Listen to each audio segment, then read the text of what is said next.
Class 12th Commerce students, good morning. Now we are going to learn a chapter from macroeconomics is balance of payment. So this is a very important as well as the interesting chapter also. So why I am saying it's an important, interesting chapter? Because so each and every topics in this chapter is connected with our day-to-day real life. So what is the mark weightage for this chapter is 6. So what are the important topics we are going to learn? The first one is the meaning of balance of payment. The second one, we are all going to learn the components and structure of BOP. The third one is the difference between BOP and BOT. BOT is a balance of trade. BOP, balance of payment. The fourth one is the autonomous and accommodating items in BOP. The last that's a topic in this one is disequilibrium of BOP and find that's a solution for it. Solution for the disequilibrium.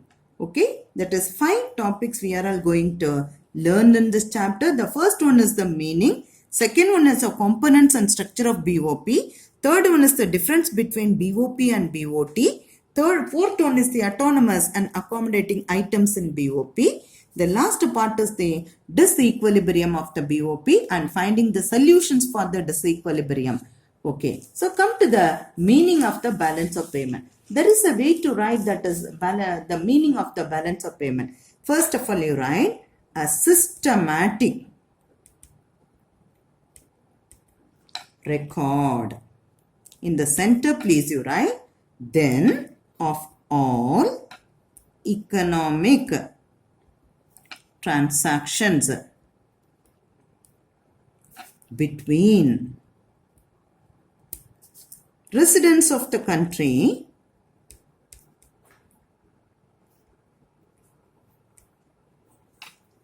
and the rest of the world, that means other country, during a given period of time.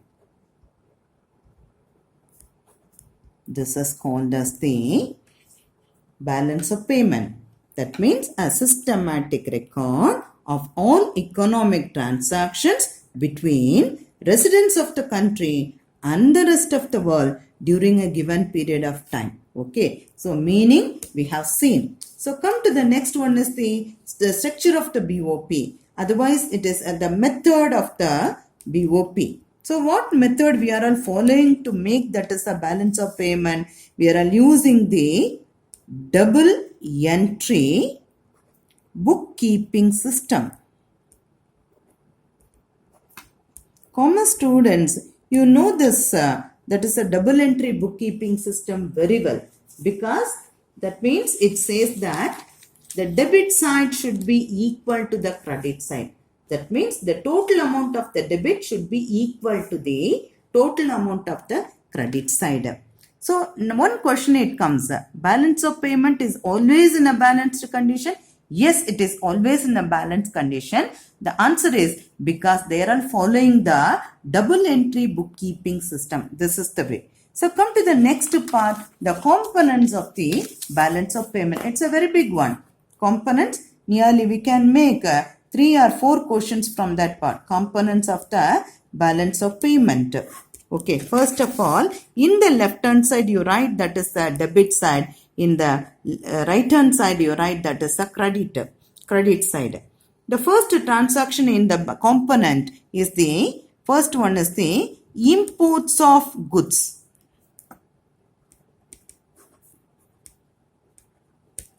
Then the credit side you write it, that is the exports of goods. Imports of goods, we will take only the visible items.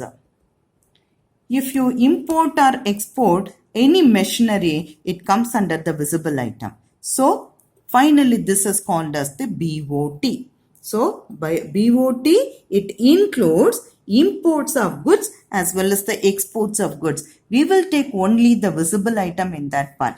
Come to the second transaction. That is, the second transaction is the imports of services and exports of services.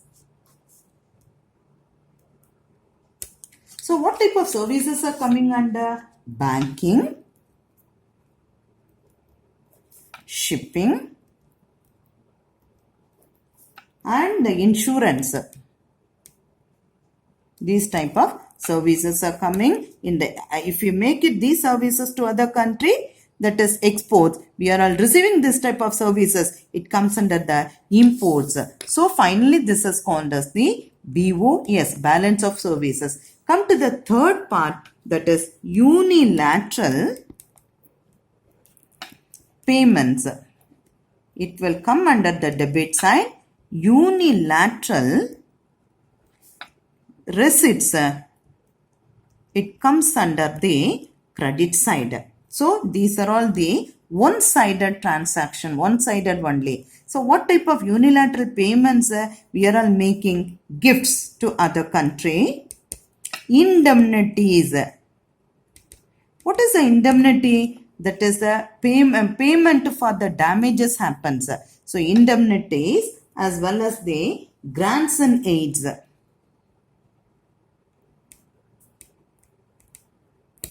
Okay, gifts, indemnities, grants and aids. We are all making to other country. That time it comes under the unilateral payment.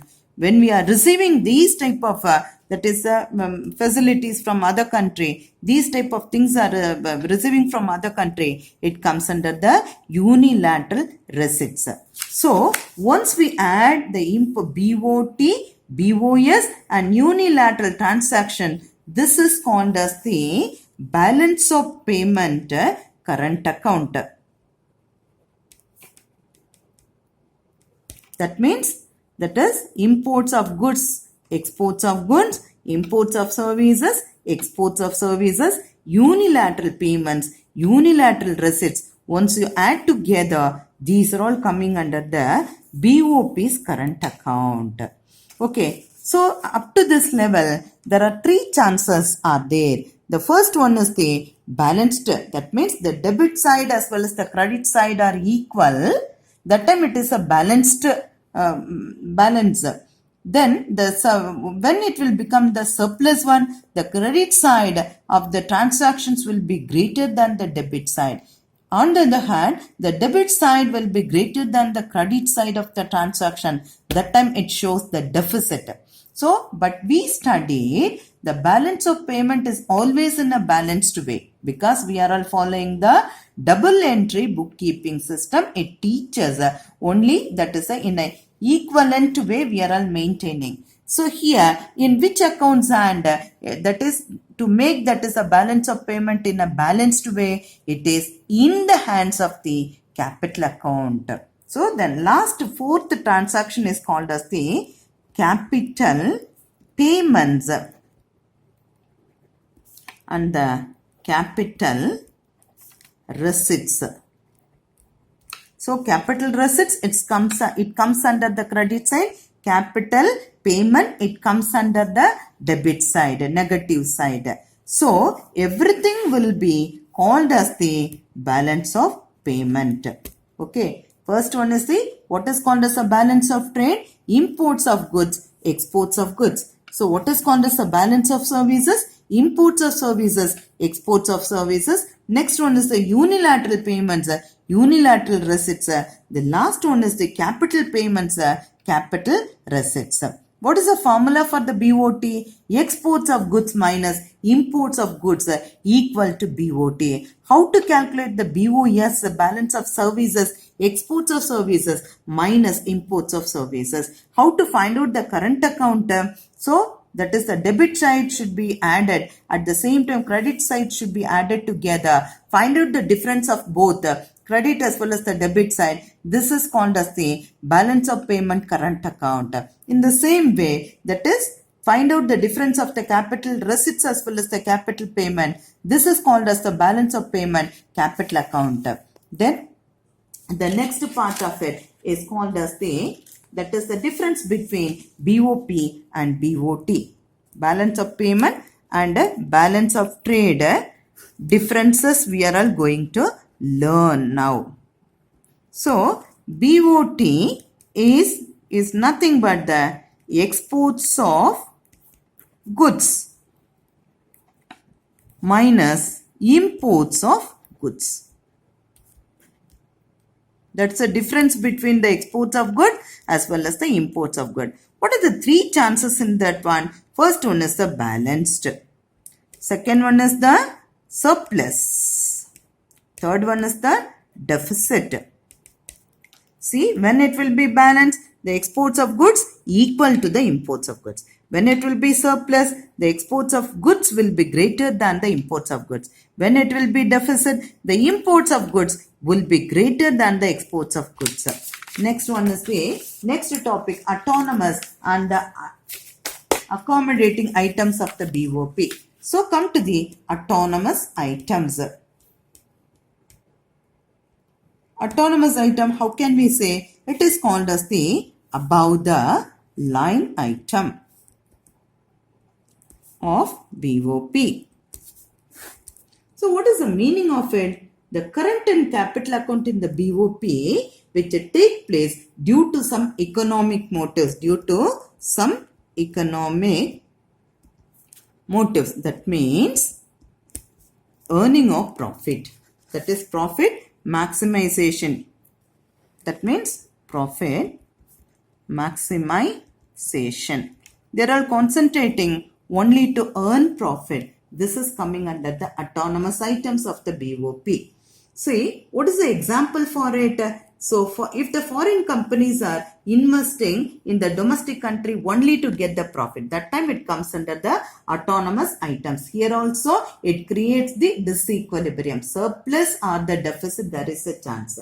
So, come to the next part of this thing. So, under the autonomous items, it is independent in nature. It is independent in, never ever think about make it as a balanced one. So, earning of profit, then second part we will see it that is independent in nature. Come to the accommodating items of BOP. This is called as that is below the line item. Autonomous is called as above the line item because they are concentrating only to earn profit. But accommodating items in BOP, this is called as the below the line item. Because any imbalances that is made by the autonomous items, it will be settled by accommodating items. Okay. So, we studied balance of payment is always in a balanced way. So, any imbalances it is done by that is autonomous items of the BOP, it will be smoothly settled by the accommodating items of the BOP. How it is possible? That is capital. How it is possible? The capital inflow when it is deficit, then the capital outflow will be there at the time of surplus. In that way, they are covering the balance of payment. Is it clear? Okay, come to the next part of the BOP, disequilibrium of BOP. What are the causes of the disequilibrium? Disequilibrium means imbalance.